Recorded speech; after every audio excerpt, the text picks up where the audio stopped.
Come with us on a journey into the unknown, the unexplained, and the unbelievable. We will test your senses and challenge your beliefs. A world where science and religion clash. Or do they? You will meet real people and hear real stories, but you will not believe. You will witness strange sights and hear strange sounds, but you will not believe. This is the New England Ghost Project. Welcome to the nightmare.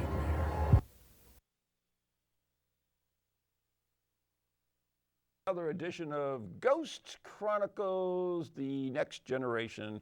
Of course, I am Ron Kolek, the gatekeeper to the realm of the unknown, the unexplained, the mystical, the magical, the macabre, New England's own Van Helsing.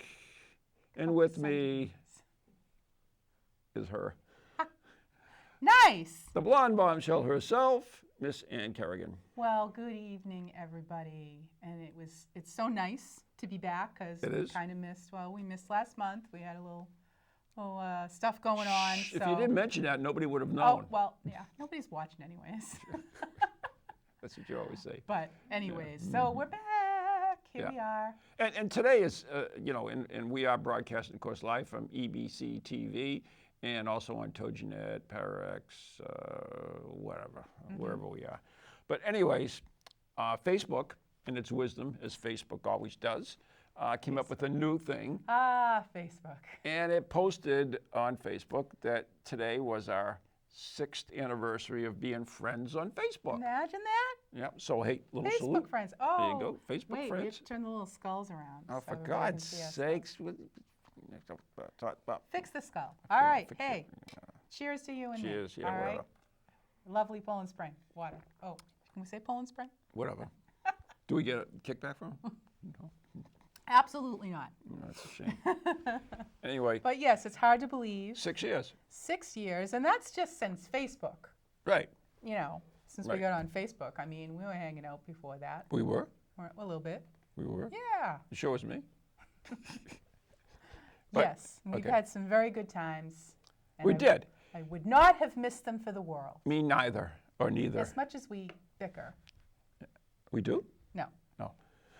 Anyways, I was thinking of like all the fun times we had together, because we've had a lot of fun times. We you know? And I know, I changed my picture or profile on Facebook with you trying to kill me with that object. And I know there are times that that thought might enter your brain or whatever. Maybe, yeah. But anyways, I was thinking about some of the neat things that we did. And one of the most enjoyable things that I had, and I thought I was very fond of, let's put it that way, was that we were invited to this event that some other group was having. And I don't want to mention names or anything. Okay, all right. But I remember sneaking around with you like a couple of high school students. Oh. Do you remember that? Yeah, maybe. Yeah. Maybe we might have gone in an area that we shouldn't have gone we in? weren't supposed to be in, but it all worked out. Like a lighthouse? So we sneak up to this lighthouse where we're not supposed to be, and we crawling on down so that we don't get seen by anybody, and we're dodging under the searchlights. Right. So we're sitting there, and of course I want to take a selfie. Why not? Right. So I take the camera. You have to take a selfie in that instance. Yep. Take the camera, put it out there, snap, right, and the light goes out from the lighthouse. Goes, boom. I said, "Oh, this is paranormal." Now we're hysterical. Yeah. So we're laughing, right? Yeah. We're rolling around, literally rolling around on the floor, hysterically laughing. The light came back on. My depends are all wet.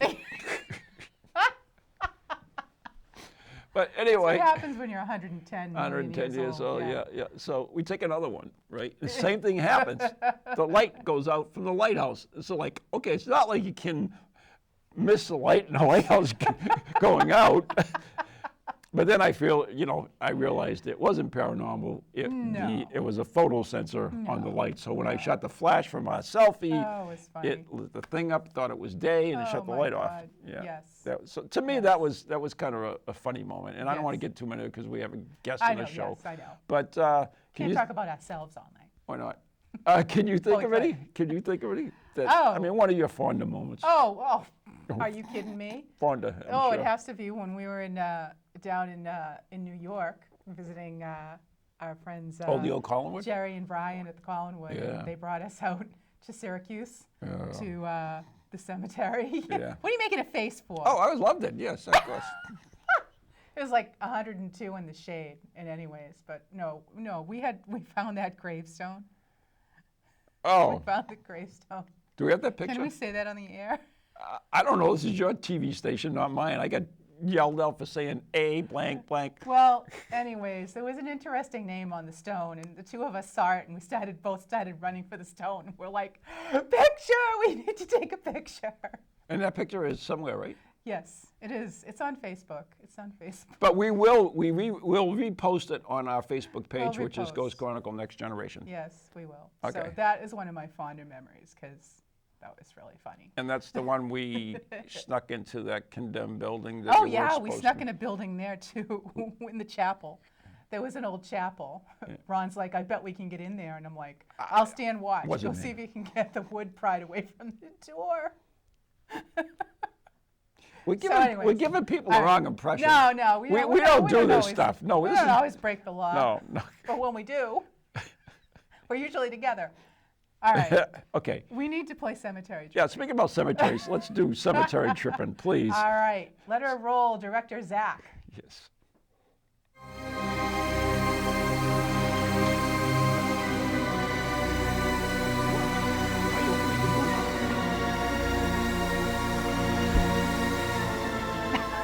Welcome to Cemetery Tripping, where I will feature a different cemetery in each episode that I hope you will seek out and enjoy as much as I do. As an avid taphophile, or lover of tombstones, I spend a lot of time in the local New England area in the beautiful and historic cemeteries we have here. The stones here are like no others, and I have literally thousands of pictures of the intricate and symbolic carvings found on them. You can see my pictures on Facebook by doing a search for Cemetery Tripping. Today, I would like to bring you to Forest Hill Cemetery, located in Jamaica Plain, near Boston, Massachusetts. This historic cemetery was designed in 1848 as a 250-acre park and arboretum, as well as a burial ground. Roxbury City Council, the municipal board in charge of the area at that time, gave an order for the purchase of the farms of the Severns family to establish a rural municipal park cemetery. Inspired by the Mount Auburn Cemetery, Forest Hill Cemetery was designed by Alexander Dearborn to provide a park-like setting to bury and remember family and friends.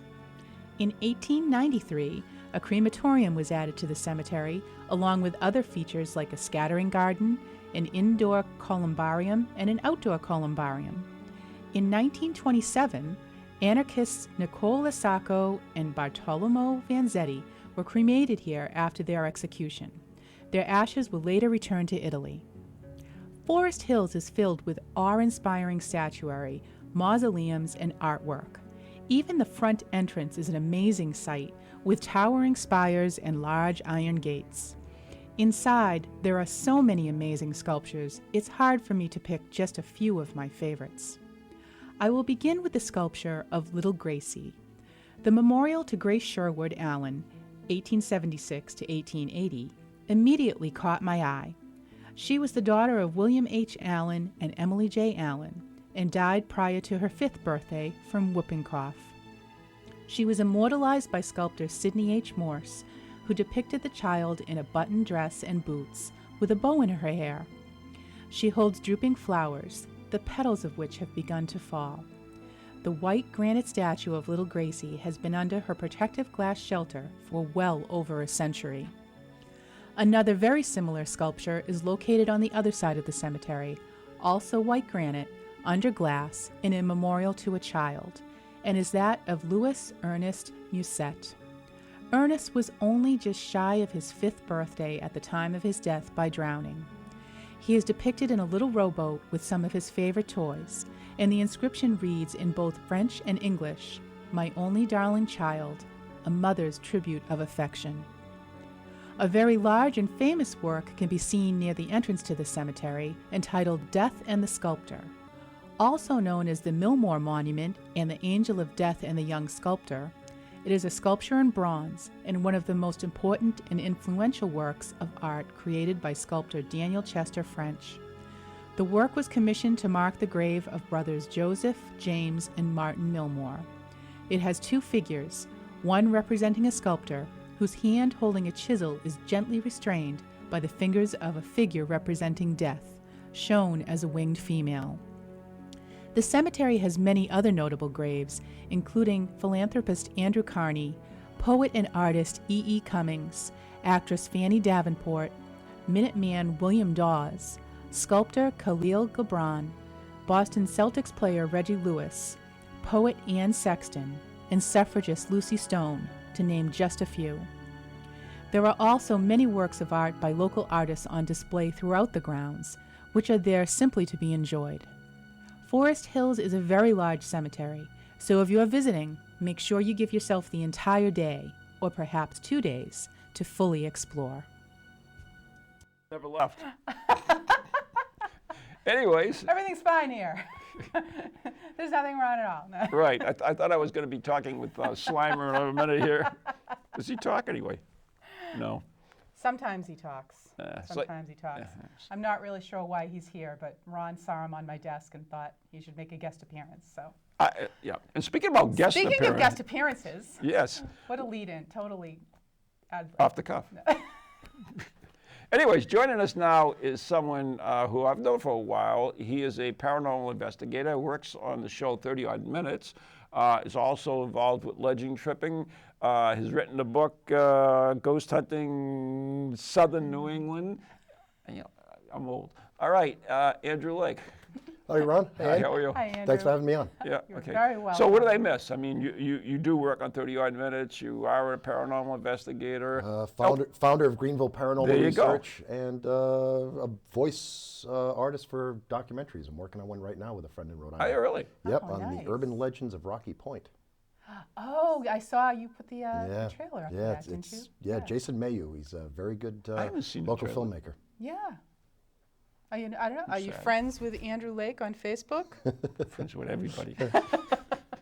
Everybody Then will you take should have me. seen that trailer. I saw it. I didn't That's see it. very cool. It is. That's very cool. It is. I'm very And- happy to be involved with that project. Yeah. You do have an awesome voice for Yeah, that too. perfect. As well. Yeah, I have I a got- great got it from my voiceover father. voice. Yeah. Really? Did he have a deep voice? My father was Art Lake of WJR Television. Get out! Ah, Yes. there you go. Wow. Yes.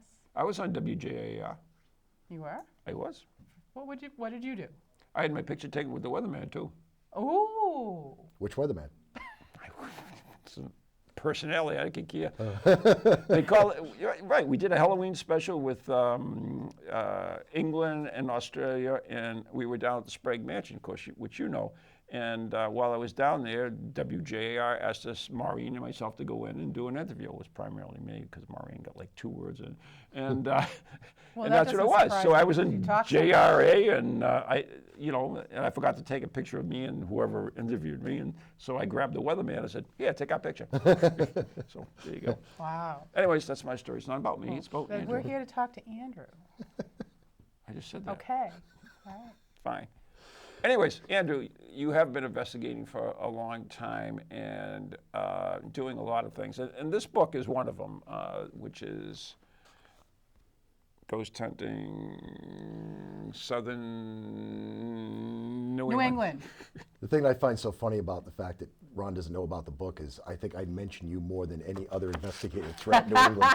Because you were very helpful while I was researching the book. Really? You gave me a couple of Ron good was leads and helpful? stories. No Oh yeah. way. Oh yeah. Oh, this is cool. Victoria Mansion's in it. Oh yeah. Oh, I wow. mentioned you in there. I mentioned you at. Do I have this book? Stop it. Of course you do. I do. I'm serious. I don't know if I have it. Oh, okay. Really? No, but on the cover is the Houghton Mansion, and you were the first folks in at the Houghton Mansion, Yeah. Yep. and that's right. you gave me some great stories. I've got to thought get they were that book now. fantastic. If I don't have it, I've got to get it. I may have Of it. course You know how many books I have have it? Will you stop? Oh, good. You Oh sure? my God. No, but I had a lot of He good has people it. helping me with that, and you were one, and I Well, appreciate I that. thank you, Andrew, for that lovely tribute.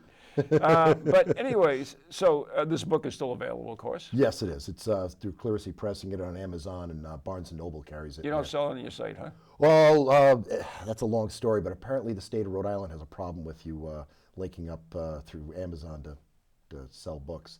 Seriously? Seriously, Rhode Island is Rogues Island, believe me. Oh my God. I went through halfway through the process, and this That's thing comes up and bizarre. says, if you live in these states, and one of them was Rhode Island, you cannot continue making the link from your website to Amazon. Oh, that's- Rhode Island, I guess, wants to make sure that you don't make a penny they don't know Oh about. my God. Oh, that's Wow. horrid. It's That strange. is- It's I not love, like love my little state, but it is a strange little state. It's not like you make a ton of money on books. Exactly. You I know, mean, you really don't. No, no. I'm Never glad gonna to get say rich that on I don't owe the publishing company any money. They made all their money Oh, back. well, that's good. So who knows, maybe it'll make into a second printing. Right. Nice. So, I mean, writing a book is difficult. It is. Yeah. It is. Researching it's a heck of a lot of fun. Yeah. Going to the places, interviewing people, seeing these places firsthand.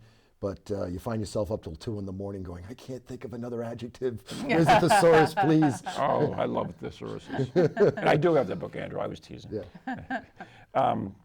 Yeah, it's not, a lot of people think it's easy to write a book. I mean, some of the books out there, I could see why they would Oh, think yeah. it's easy. Let's face it, some people just go on the internet, they steal other people's information, throw it out there. But when you want to write a book that's entertaining and enjoyable, that's when it's difficult.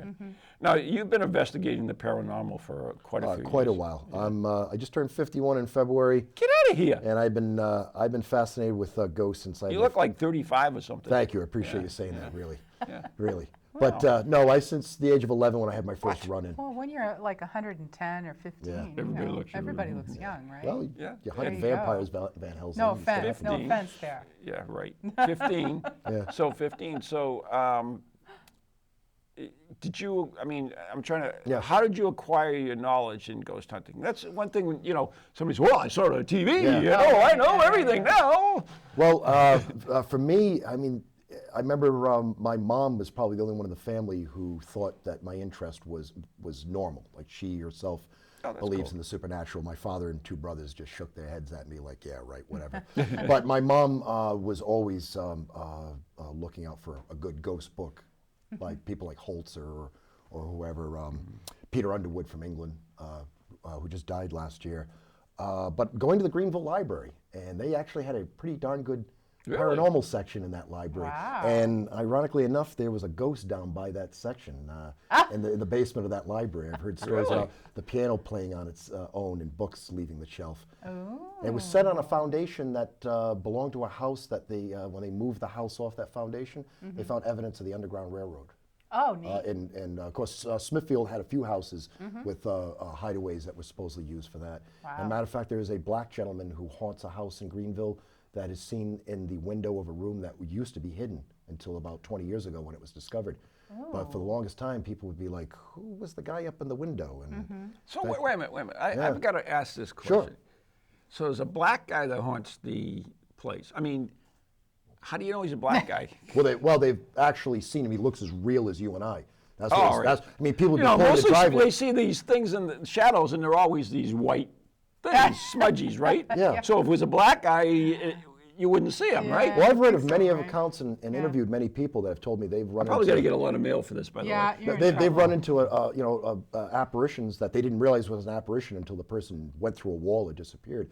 I mean, there's some apparitions that look as real as you and I. Okay. And the reasons for that, we probably won't know till we're on the other side. But no, but this gentleman was being seen, and people were like, who the heck is in the house? And then they'd realize, where's that window even? On the 3rd floor, where's the door even go? And they eventually found that it was a hideaway room and was used so to that's smuggle so people cool. up to Canada.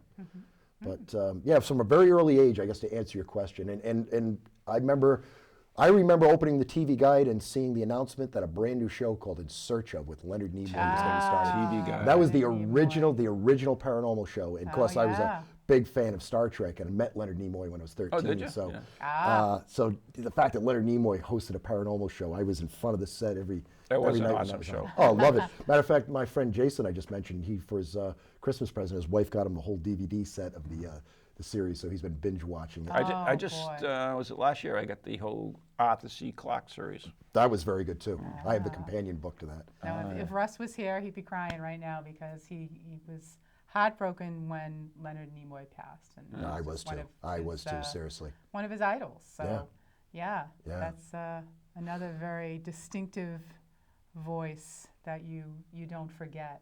Right. So, but yes, the original Paranormal show. Yeah, it was. Yeah. But I mean, in my day, you know, I would say through the 70s and 80s and well into the 90s, I found that if I brought up this subject, I was immediately talked down to. People were Really? just like, yeah, Oh, yeah. there's no such thing as ghosts. I mean, come You're a on. big boy. You wouldn't take up. Yeah, so I just let it go. I just let it You're not go. gonna- Because I figured doesn't make any sense to butt heads with. It's almost like, you know, butting heads about religion or anything else. You just don't want to go stepping on people's toes. Right. But you know, when I worked for 9 years in home health care in my 20s and into my early 30s, and I would have moments where people would ask me, "Do you believe in the supernatural, the paranormal?" And they would share stories about, you know, the passing of a loved one, something that happened to the house.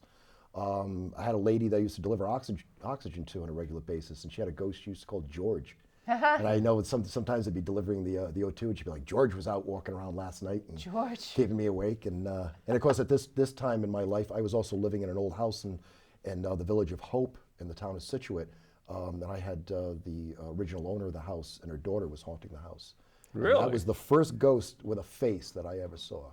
She looked right at me. It was pretty exciting. And then I, of course, learned from my neighbors that, how you making out in that house? And I was like, this house is haunted, isn't it? They're like, yeah, not many people stay there. But I was there for 5.5 years, and it was a fascinating experience. I just kind of left them alone and let them do what they wanted to do. But I was touched in the house. I'd see this white form go by the bathroom door. Wow. My first EVP was on an old cassette answering machine I had. I came home from work and I was checking With out the tape- messages. the tapes? Yeah, the Yeah. old cassette. And in between 2 phone calls, I found this very strange voice go, "I want out, I want out." Ha, ha, ha. And I played it over and over again, and I'm like, that's not even a phone call. That's That like in is- between the two. oh, And I imagine. realized, ooh, that's electronic voice phenomena. And one of the ghosts who I was told was the daughter of the original owner. She was either autistic or had learning problems, but I was convinced, as well as the previous tenant, that she was the one that would steal things and hide them in places. So I think she was a bit of a practical joker. So I think that was her just leaving me a little teasing message. I lost a paperback and a toy soldier I had as a decoration on my mantle. And I Just pleaded disappeared. with her, please give it back. And the day I moved out, I was hoping that it would magically show up like the other items, but it never did. So somewhere on the other side of the veil, there's a ghost girl enjoying my book and toy soldier. Either that or the borrowers took it. I don't know. Oh yeah, yeah. So yeah, who knows? But that was basically how I came about, Ron. I didn't have other people I could ghost hunt with. I always just kept my ear to the wind, and if anybody wanted to share a story So with me, through I was all experience, there. you've learned. Yeah. I which- mean, which is the best way, actually. I think. yeah, and also I learned old school, and as you know, nowadays people seem to worship technology and rely. I mean, I have nothing against using technology in an investigation, but I think far too many people rely too heavily on it and accept too readily information that comes from electronic devices and not from sources that I think Especially are a little since more. most people don't even know how they operate. Exactly, That's true. exactly. We have a quick question from our chat Sure. room, and someone, I'm not sure who, wants to know. And And yeah. Has Andrew ever investigated with Anne and Ron before, and where? And if not, are there plans to? And we have done public investigations together. Yeah, Yeah. but we've never done an actual case together. No, no. I think now that I think about it, you're probably one of the few folks here in southern New England I haven't done an investigation. well, with. I'm northern New England. You got to remember that. Yeah, it's really funny, but yeah, not too many people have gone investigating with me, other than my own team. No, you kind of keep to yourself. Of course, there was the infamous night in the Freetown State Forest when we were doing Chris Belzano's That's DVD. true. That's true. And that was a weird night. That was a very strange night. Yeah, that made it onto Monsters and Myths a little bit funny, but that's okay. Yeah, I know. I wasn't too thrilled with that either, but still a good show. Worth Oh, that watching. was from John, that question. Oh. Thanks, Thank John. you, John. John's one of our longtime, very faithful listeners. So I have no idea what the time is since our clocks are all wrong up here. So, anyways, I want to get into this case you've been working on because it's really, really interesting. Yeah, a little over 6.5 years So now. why don't you set it up for us? And Yeah, it's a lengthy story, so I'll try not to talk too much and ramble. But a little over 6.5 years ago, I had put an ad in a local free newspaper soliciting personal ghost stories. It was an idea for a book I was working on. Didn't get one email, not one phone call, except for this one. Wow. And the lady's name is Anne Marie, and she said she never read that free newspaper. She always threw it in the recycling bin. And one day she opened it up, and the one page opened up to had my ad on it. And she turned to her elderly mother and said, "Do you think this guy might believe us?" And she said, "I don't know, we can try." So they gave me a call, and within, I'd say, the first 15 minutes talking to her, I knew I was talking to a sane, down-to-earth, blue-collar working gal who never believed in the paranormal, never even thought about ghosts. But she had bought a house after a divorce right near her nephew in a beautiful neighborhood in Scituate, Rhode Island. Very nice neighborhood. The house was built in 1963. It's a fairly modern house. But she had things happening that she would try to dismiss, but things happened that started to become even more difficult to dismiss, as if somebody wanted to get her attention. And I'll just tell you briefly that the thing that finally turned her over was her elderly mom woke up and her dentures were just gone. And she had a very Spartan bedroom. And there wasn't a whole heck of a lot of bric-a-brac in it. Yeah. So she was like, "Well, Mom, maybe it's here." And they tore the bedroom apart. And there wasn't many places for the dentures to have gone. So she was like, "I don't know, it might turn up." About 3 weeks goes by. Her mom's gonna go to bed, and her mom's on one side of the bed, and Anne Marie said she was on the other, and they were talking to each other as they were turning her blankets and sheets down. And then Anne Marie said, "They didn't come over my shoulder, they didn't fall through the ceiling, they just all of a sudden appeared in midair, my mom's dentures, and fell onto the bed." Oh my God. She said, "That's when I had the epiphany and Holy realized cow. ghosts are real Something and the might be going supernatural, on. the supernatural is real." So I went in, I was working with a psychic named Pamela Padalano at the time. She used to live in the same town I did, which was very convenient. And this house is only 10 minutes away from where I live. So we went over there, and we had the name Linda appear on a screen. And we still don't know how it's even on the metal. It almost looks like somebody had When you removed say the a screen, what do you mean screen to a screen? window. Excuse me, I should have made that clearer. Yeah. A screen to a window. It was like somebody somehow removed the oxidation on the wiring on a second floor window that we were standing in front of, and we would have noticed it a few minutes earlier. And we were talking, and what was so funny is the homeowner was saying, "Well, I nicknamed the ghost. I call it Linda." And the name Linda all of a sudden is now on a screen. We had a a plate of glass on a cabinet we were discussing just a moment earlier, broke. We didn't hear it break, but when we walked back into that room, you could see immediately that the glass was broken. So we saw that something was paying attention to our visit.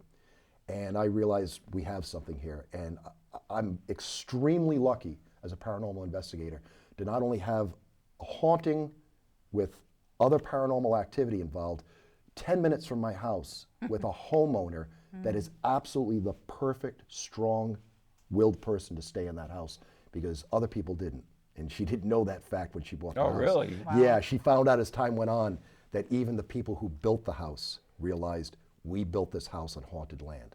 Oh. Yeah, I've talked to them. They're in their 80s now down in Florida, and they were very helpful. It's a strange phone call to call somebody out of the blue. Hi, right. yeah, I tracked you down in Florida, and I just want to know, you ever experienced ghosts in your house that you built in Scituate? And they talked about it? They were very open with it, and made the hair stand on my arm, especially when I asked the wife, "Did you ever see an apparition on the property?" And she said, "I saw one ghost."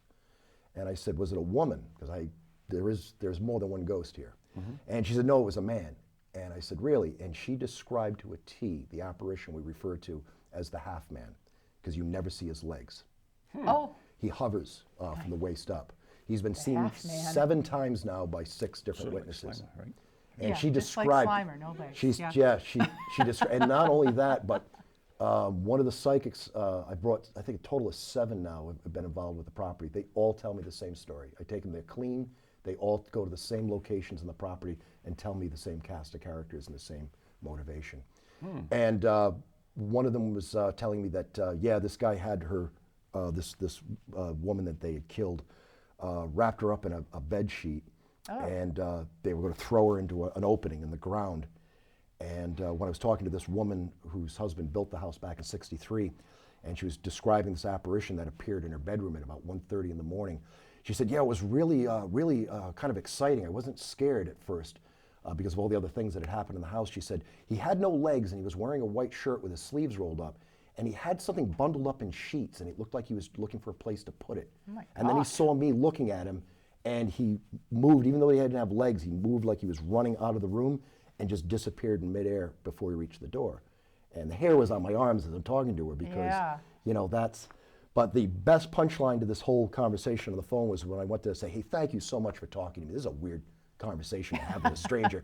And I was about to hang up and the husband was back on the phone. He goes, wait a minute, before you go, something we should tell you. And I was like, really? He goes, I'll let my wife tell you.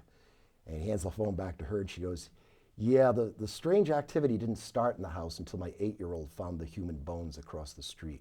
Oh. And that's just it. And I mean, we've had, as time's gone on through, now I know a lot of people So what happened to the bones? I asked that. Very good question. This is what we're trying to find out. And everybody in this studio just went, ew. Yeah. The mother told me, I told him to put them back where he found them. And she then said, you know, I didn't supervise him. I don't know if he ever did. And from what I understand, this boy, as he grew up, got involved in black magic and was practicing this art in the shed on the property. The shed is a very weird place to be on that property. But apparently, according to psychics, there were some rather bad people situated in Foster, Rhode Island, or like the Wild West in Rhode Island. It was no law for a very long time. It's a beautiful town. It's a beautiful town. Beautiful towns now, seriously. But back then, you look in newspapers, they talk about it as being this lawless, godless region, literally with no law enforcement. So what we're getting is people were brought out into this section of woods, and they were strangled for ritual reasons, and then they were being thrown down into a well. There was also a very large old, they estimated to be 300-year-old tree on the property, and we think that that had something to do with the ceremonies involved.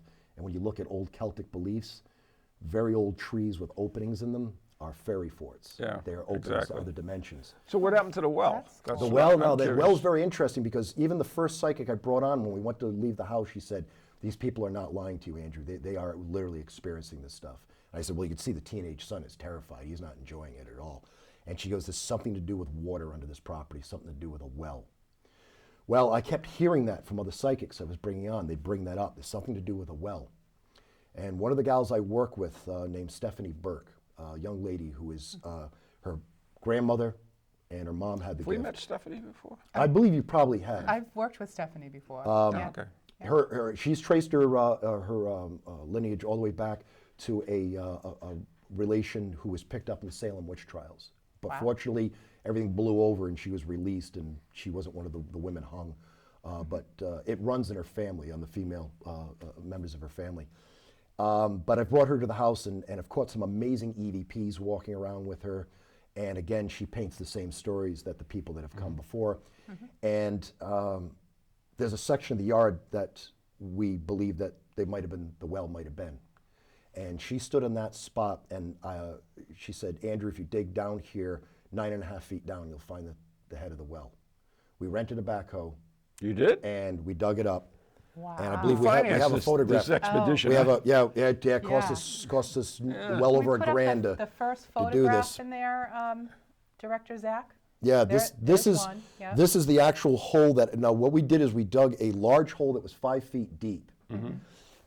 We spray painted the lawn where Stephanie had told me what to do. Yeah. And we dug out a about I'd say 5 by 5 hole.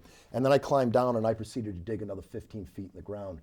But exactly where Stephanie said, 9.5 feet down, we encountered these rocks. Now, if you look at them, you can see that they're purpose rocks. They're cut, they're shaped, and it's being cut off on our monitor, but in the right-hand side of the picture, there was a stone that's obviously a well cap. It's a humongous, like coin-shaped, purpose-cut rock. And I did not find, the human remains because the well is collapsed. But what was really spooky is one of the psychics I brought in, a friend of Stephanie's, a gal named Nicole LaHose. I brought her onto the property, and here's this hole that we have with a fence, a security fence around. So, and it's like the 500-pound gorilla in the room, and I'm trying not to bring attention to it. Right. And she walked over to it, looked down the hole, and looked at me and said, "Are you looking for bodies?" And I said nothing to her. But on my recorder, a female voice answered, "Yes." Oh. She said, "The psycho you have pacing in the backyard who hates you because you won't let this go. And that's what all the gals have told me. Oh. You won't let this go. He's laughing at you because you're in the wrong spot. She goes, this was the right spot. She goes, I don't know how old this house is, but as they dug, they pulled the contents of this well out of here. And they took the dirt across the street where the kid found the bones. Oh, wow. So she says her skull, the woman that who makes wants you to sense. find her remains, because there's more than one person here, but this one woman, her skull is there, and it's in the leach field. Oh. The homeowner's brother who helped me dig the hole, he's sitting on the backhoe, and he says, I can't explain why, but I keep feeling we should dig there. This was a year earlier. And Nicole then says, that's where she is, and she wants you to find him, and he's laughing at you because you can't get to her remains. But what Nicole, Stephanie, Tiffany Rice, Pamela Padalano, an RN from Boston named Terry Jamros, who was very, very talented, they've all told me the same story. I even brought a witch to the property with her granddaughter, and her granddaughter was just absolutely hitting it out of the park. I had to keep the poker face on the whole time she was talking. But what was odd, the nurse that I brought there, Terry, she looked out the window at one of the trees, older trees that's still on the property, and she goes, there are 4 men standing in front of that tree, and they want to know why Andrew stopped digging. Now, I tried to dig by hand to see if I could find any evidence originally before we got the, and I said, well, I couldn't dig too deep with the shovel. She says, well, they told you should have kept going. She's only about 9 feet down. And then Stephanie came up with the number 9.5. But when I brought the witch there, a good 2 years after that incident, she looked right at the same tree and said there were 4 men standing in front of that tree. And she said they just turned into balls of light. 2 of them went to the backyard. And then she said, oh my goodness, why did they do that? I said, what? They just went into that planter in the front yard. That's where the stump to the 300-year-old tree is now. It fell down 8 years ago. The tree's over there. And they went into the ground. And I've had one psychic after another go, there's something under this house. Something very old. That's amazing. So it sounds like a far-fetched theory, but I believe that because of the witchcraft, you have Witches Hill and Foster, had a lot of witchcraft in Rhode Island. I think there were people practicing some sort of ceremony, and I think it involved big businessmen at the time. And some of the names that have come up through the psychics, I've actually found and researched first names that were connected to that property. But everybody, you know, they take the word witch and they think it as this evil thing and everything, but witches are not necessarily evil. No. Are we talking more satanic here than Yes, I would say dark magic. Like my friend Pat Morgan, who is a white witch, she gets very upset when people connect witches to that, but she's like, no, that's foolish people who are messing with things they shouldn't. I believe that a mill nearby is where the half-man came from, because other people, psychics, have talked about him and called him the caretaker, and he had keys, and he was somebody important, and then he was nobody. And I had a woman right out of the blue at one of my talks at a library just brought up that mill and said, yeah, my great-great-grandmother used to started a story that was passed down in the family. Apparently there was a guy, he was a caretaker at that mill who lost the keys and got fired. So I've had all these strange coincidences over the last 6.5 years, but my own personal experiences, I've seen shadow figures darting in and out of rooms. They've heard disembodied voices. I heard one myself. So you brought some evidence with you here today. What I brought is the most recent and jaw-dropping evidence. Okay. Words have appeared, as I said, on the screen. We had a mirror downstairs. I was showing the first bit of evidence, which was 2 balls of light that ran through her living room at 1:30 in the morning. Okay. Very bright balls of light, real quick, whoop, whoop, right through the room. And I said, this is not too impressive, but this is the first thing I've been able to capture in your home. I thought I'd just bring it to your attention. Gave him a little presentation. We turned on the lights, we turned around, and something greasy was smeared on the mirror. Now, their house is very clean. They're very, very tidy people. And when you looked at it, you had to look at it at angles. It was smeared falling down the stairs.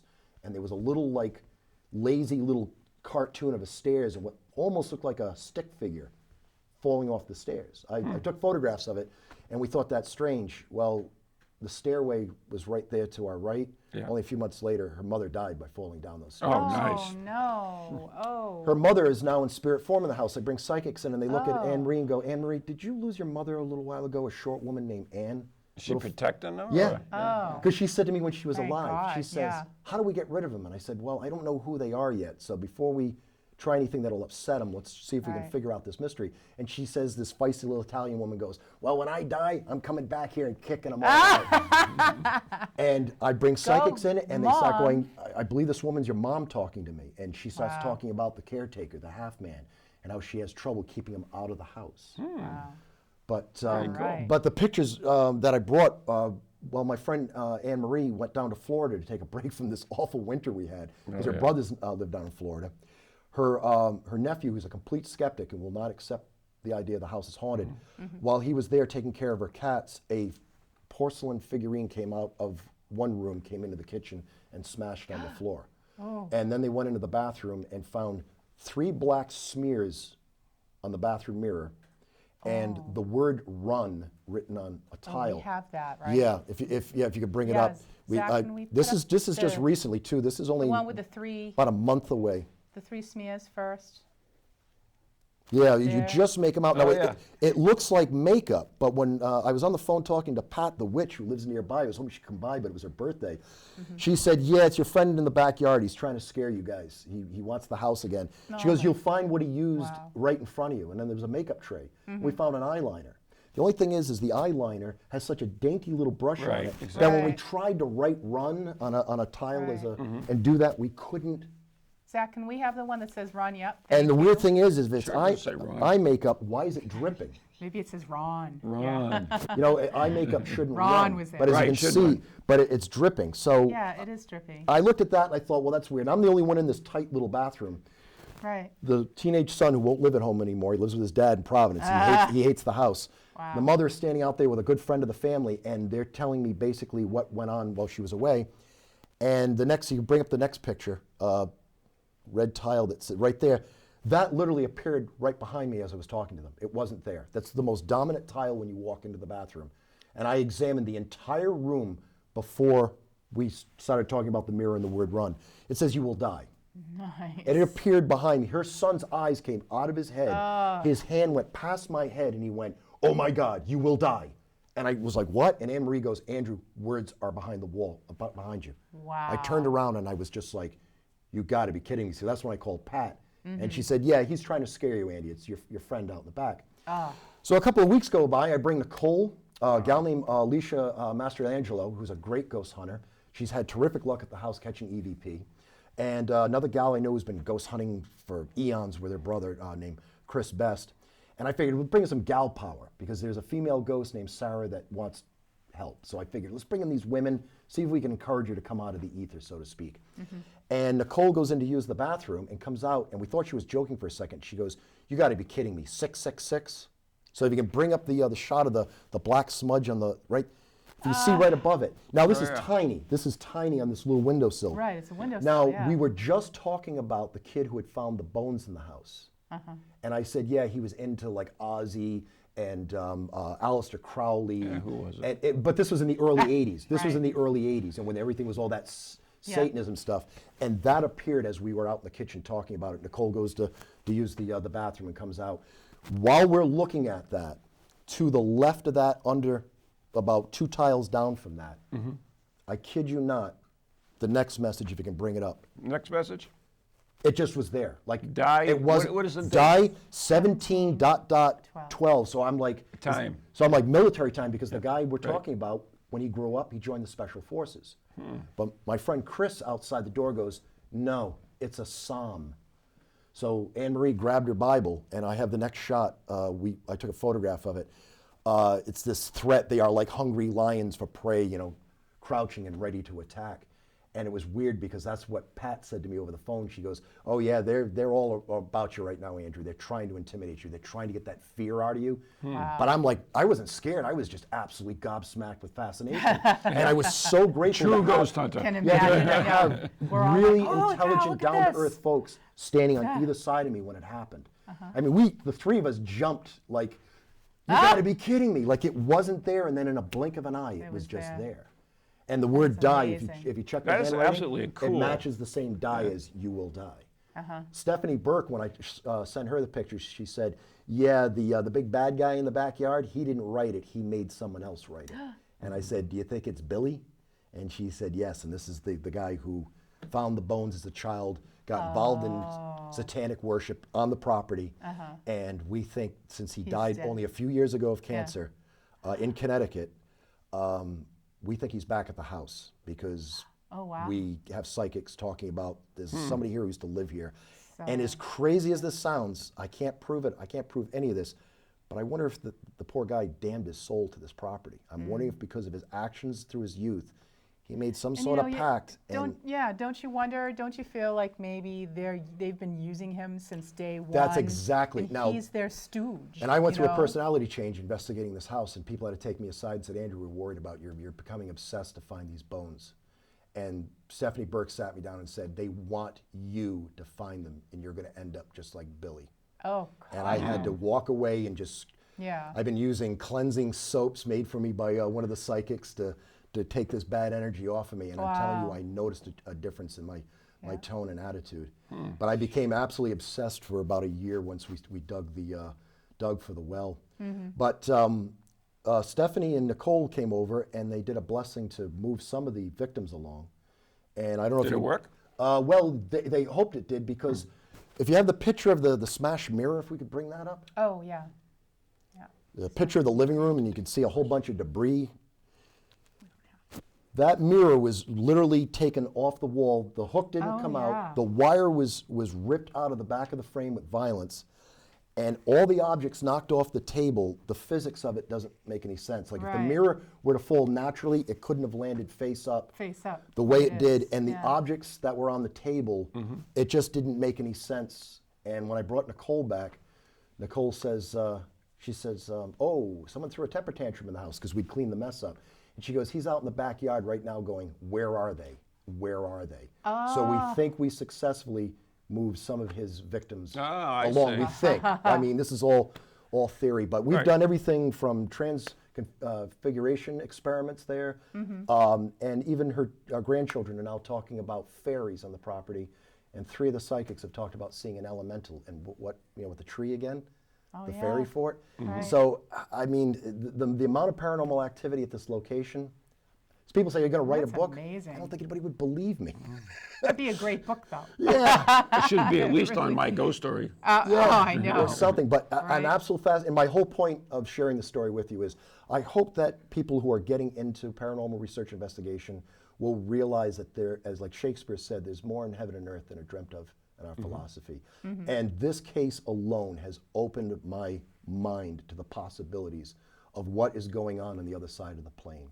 And I think people should not be so rigid with the theories they're seeing presented on television, not worshiping the gadgets so much. I think they should go back, read some of the old research, and approach things from a more casual way, because I found going in there full force with a lot of gadgets kind of, I think, puts them back into the woodwork. Way I ghost hunt at this house, Anne Marie's a great cook. I hang out with her. We eat her delicious meals. We eat cookies and drink coffee. And then some nights nothing happens, and then other nights we have moments that are like, oh my God, that just happened. And I love that it's a continuing, ongoing, long-term investigation. I mean, I'm so lucky to be able to do that. You're going to be able to prove maybe, whatever it is you want to prove, maybe find some links. And I'm going to be doing a lot more historic research this spring, now that the psychics have brought up names that seem to be relevant to the property. Right. Do we want to take this Sure, chat why room? not? We do have a Sure. question from chat room from Stephen Scott. Has Andrew ever experienced any moments of spiritual contact or insight when writing one of those, where did that come from, epiphanies? Yes. That's an excellent question. I've had it happen to this house. I don't consider myself psychic. Well, the psychics laugh at me and go, Andrew, you don't realize how psychic you are. You need to work on it. You're very psychic. I've had moments where I'm not saying I actually felt breath in my ear, but it's almost like someone's whispered something in my ear, and I've had this theory just come to me, and a little time goes by, and I find out I'm exactly right. Wow. So, strange thing about my father passing in 2009, he died the same week that her mom died. Anne Marie used to take care of an autistic teenager, a really great kid named Ryan, and he was very introverted. But when he started coming to our house, he was having conversations with people. And when they asked him who he was talking to, he was giving them the names that the psychics had been giving us. Oh, wow. So one day she called me over and said, Andrew, Ryan and I were eating oranges, and he was looking past me, and I knew he could see somebody. And I said, is someone here, Ryan? And he nodded, and it said, "Who is it?" And he said, "Art." And now we had an Uncle Arthur, but they always called him Arthur. So she said, "You mean your Uncle Arthur?" And he shook his head, "No." So what does he look like? Is he young like you? Old, tie. Well, what does he want? "Andrew, please, Andrew." That's my dad. And my dad was a hardcore skeptic. But in his later, couple of years of his life, a nurse that used to come and help me take care of him at home was fascinated with my research. So I would be telling them stories about this house, whether my dad wanted to hear them or not. But I heard them. And it's just so funny because Anne was a big fan of my dad's. And so the fact they died within like 3 days of one another. That's funny. And now to have this boy just out of the blue say, there's a guy here named Art with a tie. My dad always wore a tie because he was always on the air. And what does he want? "Andrew, please, Andrew." So I was over that house like a rocket. Wow. So is it my dad whispering in my ear? Is it Anne telling me stuff? Maybe. But yes, I mean, that question is an excellent question because I've been experiencing that in this home. And I'm sure your dad's watching out for you. Oh, yeah. You know. Oh, he's even interrupted Stephanie to pass messages to me. And Stephanie didn't know him from a hole in the wall. "Andy, I think your father's here. He wants me to tell you this," and it was something I was talking about the night before with somebody else. So wow. So I think Dad, even though, as in my dedication of my book, I dedicated it to my mom, who told me I should have written this book a long time ago, and to my father, who never believed a word of it. So I now joke that my father knows more about the paranormal than I do, and he's probably a better investigator than I am right now. I know, Now, right? you also brought a piece of video, right? Oh, there was a very interesting clip, the one with Tiffany Rice. This was her first visit, and she was only on the property for a few minutes. Now, it was a slight drizzly day in June, and we were standing under an umbrella as I was videotaping her. So you hear the raindrops going pitter-patter on the, and she looks to me and asks me about a name, and she corrects herself and says the name correctly, and a voice cuts in and confirms she's got the name right. Oh, wow. Oh, So can we play that? Play Yeah. that clip, Zach?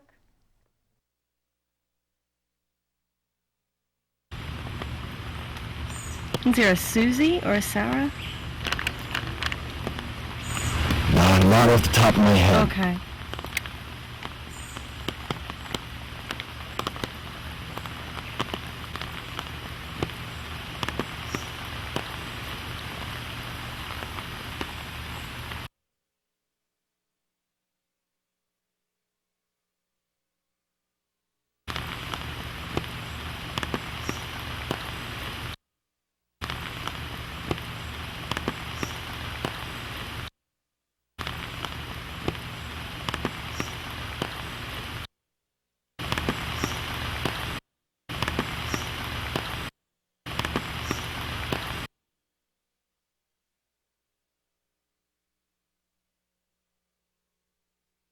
Like GreenvilleParanormal.com, Oh, okay, good. and it is there. It's marked private residence in Situate. But Sarah's the name that keeps coming up with the other psychics too. All right. And when you listen, folks go to my website, when they listen to that voice say Sarah, and then they hear the voice respond yes when Nicole asked, "Are you looking for bodies?" It's the same voice. I have to say, when I had to upload the clip earlier today, and I heard it's very faint. It's the kind of thing where you're right in front of it listening to it. I heard very clearly Sarah even before I realized that was the name, because I heard, oh, Sarah. So it is very clear. It's just very, very, it's a woman's voice, and it's very faint. Now there's from time to time they hear a woman screaming on the property. That's happened. I brought when I brought Terry, the nurse, in, she was downstairs. She goes, "Do you sometimes hear a woman scream?" And I just kind of like played dumb, and I just didn't really like answer the question. She goes, I can hear a woman screaming, and I got this very flat-toned woman in a different voice goes, "I can't help that." Oh. So when I brought Nicole and Stephanie there, we let Nicole just walk, and we were like giving her space. And as we were going down the stairs, Stephanie Burke swatted a mosquito, and she only kind of like half killed it.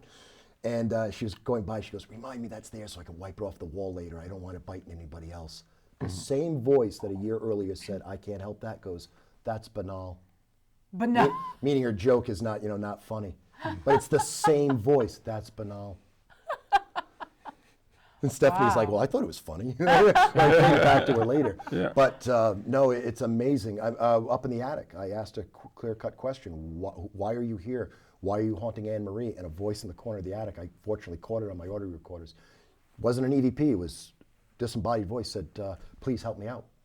So this is still continuing. Oh, this I think research? as I've said to Anne Marie, I said, if you ever, move out of this house, you and I are going to have to like keep tabs on it and keep coming back here and bothering the people because I just, like I said, it's almost become an obsession for me that I have to be careful with. But yeah, I'm going to research the heck out of this thing until I can start connecting the dots. So what about the bones? Are we going to continue? Well, you know what they looking keep for the telling bones? us? There's gold under the stairs, and they say it's not real money gold, it's something of value under the stairs. And Anne Marie and I had come to that conclusion because the ghost has seen a lot on the stairs going down, and there was a stairway that used to go off the back of the house before the porch was there. And I wondered if this kid Billy had buried the bones underneath that stairs, and they're now up against the foundation there. A elderly man, 91-year-old man, escaped Cuba, lives down in Florida. Her brother runs a marina down in Florida, and he needed cabinets made, and this guy comes in to build cabinets for him, and he brings this 91-year-old father with him who can't speak a word of English, and he's staring at her brother Glenn really weird, and he turns to his son and says something in Spanish, and his son goes, "Oh, Papa," and he looks at Glenn and says, "My father has second sight, and it scares me every time he does this." He says, "Your sister's house up in Rhode Island has, there's gold under the stairs." And he says, "And you have to find a way to talk to the half man because he knows about all the deaths on the property." And this is a guy who didn't even know Glenn from a hole in the wall, and he knew about his sister's house in Rhode Island. Wow. Very strange. So to answer your question, we think the gold under the stairs is reference to this treasure of Bones? Bones, yeah. Okay. Wow. So what else are you doing? I know we're running out of time on the show here. Well, next month, unfortunately it's sold out, but on May 22nd, Jeff Belanger, Tim Weisberg, Carl Johnson, and I will be telling some good old-fashioned New England ghost stories. Really? At the theater in No, wait. When we say ghost stories, are we talking about true stories? Are we talking legends? We're talking legends, stories that are believed to be true. Excuse me. Oh, it just burped there. Sorry about that. ghost. All throughout New England. Okay. But it's not like this conversation we're having. It's basically like sitting around the campfire and telling some good old ghost stories that, as Jeff said, this is what got us all involved in this anyway. It's that story you heard. Well, it always got Yeah. Jeff Yeah. involved. I mean, Ghost Village was built on stories, basically. Yeah, exactly, exactly. But we're looking forward to it. Should be fun. That's awesome. Well, we have to wrap this up, but before we wrap this up, we have a little surprise Surprise! for our audience member. Tonight we have 3 audience members. Really? But our faithful audience member, Nate, we have a little surprise. I'm going to take my microphone off. All right? I'm coming right back. All right, I'll be here. What happened to the freaking Hey, none of that. ghost? Where did Slammer go? Where's Slimer go? I wasn't paying attention. Floor. Oh, Nate, come on, Nate. happy birthday. Come forward, Nathan. To you. Happy birthday to you. Copyright on that song. Happy birthday, dear Nate. The candle's not lit. Nathan. Happy birthday to you. Hey, none of that. None of that. Pretend, Yeah, yay. yeah. No, it was lit. I saw the flames. So wait a minute, what does your shirt say? Oh yeah, come down here. Come down here. Been there, haunted Come in that. front of me. There you go. There's Nate. What does your shirt say? Been there, haunted that. Perfect. Ah, yeah. All right, and on that note, I think we do have to sign off. So But we Nathan, wanted- thank you so much for we being wanted to a. wish Nate a happy birthday. How old are you?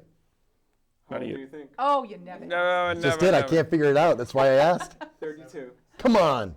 Again. Come on. It's like 17. But thanks for listening, everybody, and we will see you again next month with another wonderful guest. And we want to thank Andrew Lake.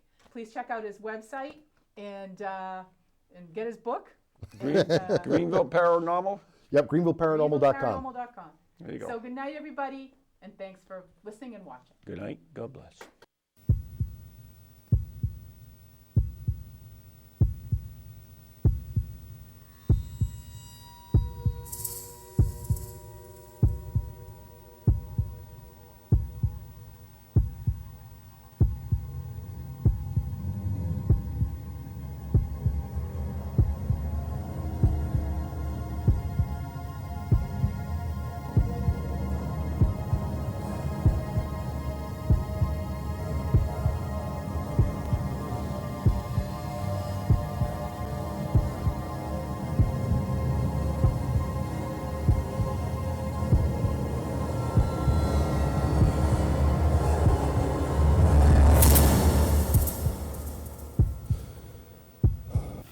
From ghoulies to ghosties, long-leggedy beasties, and things that go bump in the night.